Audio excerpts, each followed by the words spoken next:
천지를 받다가 시골로 좌천된 선생님이 서울로 복귀할 수 있는 방법은? 뒤리뷰. 오늘 소개해드릴 작품은 선생 김봉두입니다.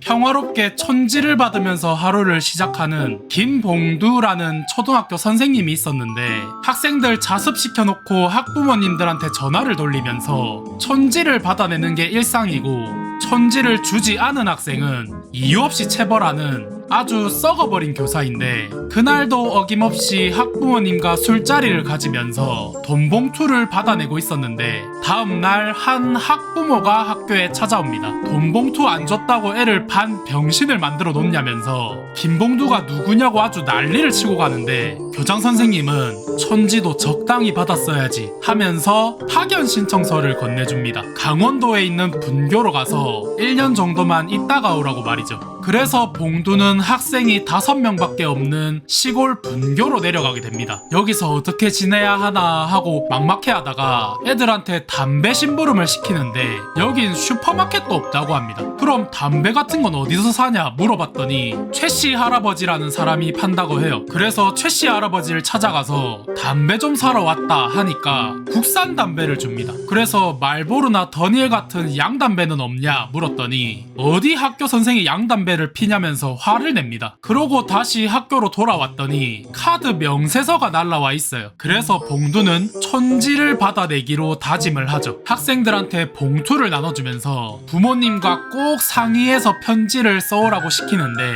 다음날 봉투를 받았더니 봉투 안에 더덕이 들어있습니다. 그래서 다른 애들 편지도 확인을 하는데 애들이 진짜 편지를 써왔어요. 어쩔 수 없이 농사 짓는 학부모님들한테 가정방문을 가게 되는데 돈은 못 받고 배추를 받아옵니다. 그렇게 봉두는 허탈하게 집으로 돌아와서 밥을 해먹으려고 하는데 최씨 할아버지가 찾아와서 자기 한글 좀 가르쳐 달라면서 양담배를 줍니다. 결국 최씨 할아버지까지 학교에 등교를 하고 봉두는 체념한 채 살아가고 있었는데, 학교에 어떤 여자가 외상값을 받으러 봉두를 찾아옵니다. 그래서 봉두는 어떻게 하면 폐교를 앞당길 수 있을까 하고 물어보는데, 애들이 없어지면 폐교가 되겠지 라는 여자의 말에 봉두는 뭔가 번뜩 떠오릅니다. 다음날 봉두는 학생들이 잘하는 게 뭔지 열심히 찾아내기 시작하고, 학부모님들을 찾아가서 아이의 재능을 썩히면 안 된다, 도시로 전학을 보내서 재능을 꽃 피워야 한다면서 설득을 하기 시작하는데, 최씨 할아버지가 찾아와서 자기 집엔 가정방문 안 오냐고 묻습니다. 그래서 최씨 할아버지 댁에 찾아갔더니 웬 상자를 하나 꺼내오십니다. 그러고는 미국에 사는 손주가 보낸 편지인데 모르는 글자가 있다고 알려달라 하죠. 그런데 그 편지는 3년 전에 받은 편지였고, 이때까지 글을 몰라서 못 읽다가 이제야 읽고 있다고 합니다. 뭔가 착잡해진 봉두는 아버지께 전화를 거는데, 알고 보니 봉두네 아버지는 몸이 안 좋으셔서 병원 신세를 지고 있었고,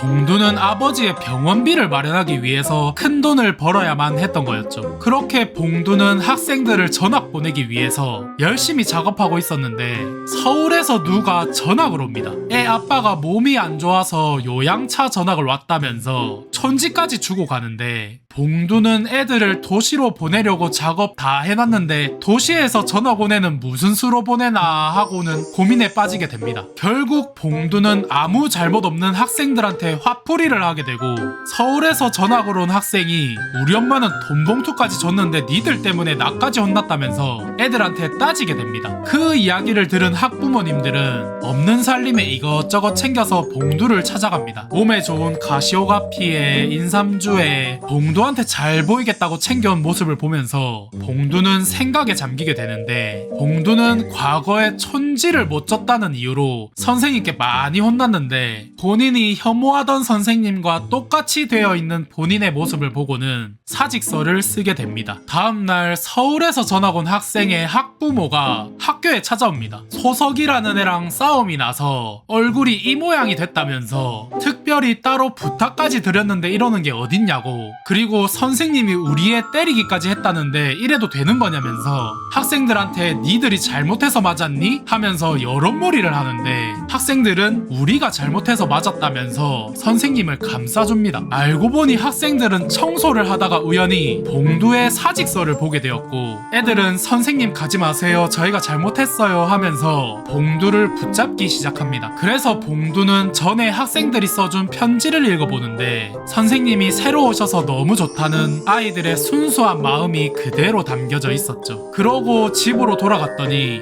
소석이가 돈 봉투를 두고 갔습니다. 그래서 봉두는 소석이를 찾아가서 누가 선생님한테 이런 거 주래 이렇게 나쁜 거 누구한테 배웠어 하면서 소석이를 혼내는데 소석이는 선생님이 떠나시는 게 싫어서 그랬다고 합니다. 봉두는 소석이를 끌어안고 자기 자신을 반성하게 되죠. 다음날 봉두는 학생들이 보는 앞에서 사직서를 찢어버리고 애들이랑 비석치기를 하면서 놀고 있었는데 학교로 우편이 와서 봤더니 산내분교의 폐교가 결정이 되었다고 합니다. 그리고 서울에 있는 병원에서 전화가 오는데 설상가상으로 아버지까지 돌아가시게 되었죠. 그래서 봉두는 허탈하게 장례를 치르고 있었는데 강원도에서 학생들이 조문을 옵니다. 그렇게 봉두는 돌아가신 아버지께 제자들을 소개시켜주고 아이들과 맞절을 하다가 후회의 눈물을 흘리게 됩니다. 시간이 흘러서 산내분교의 졸업식 및 폐교식이 진행되는데 봉두는 교사 생활이 10년 조금 안 됐지만 산내분교에서의 시간이 가장 소중했다면서 마지막 인사를 하게 됩니다. 그러고 최씨 할아버지가 찾아와서 마을 사람들이 조금씩 모았다면서 돈 봉투를 건네시는데 봉두는 한사코 거절을 하는데 최씨 할아버지는 이건 잘 봐달라는 뇌물이 아니라 고마웠다는 감사의 표시라면서 이제 손주들한테 직접 편지도 쓰게 됐다면서 고맙다고 합니다. 그렇게 봉두는 다른 의미의 돈 봉투를 받게 되면서 영화는 끝이 납니다. 이상 추억을 리뷰하는 드리뷰. 다음 영상이 기대되신다면 구독 한 번씩만 부탁드리겠습니다. 감사합니다.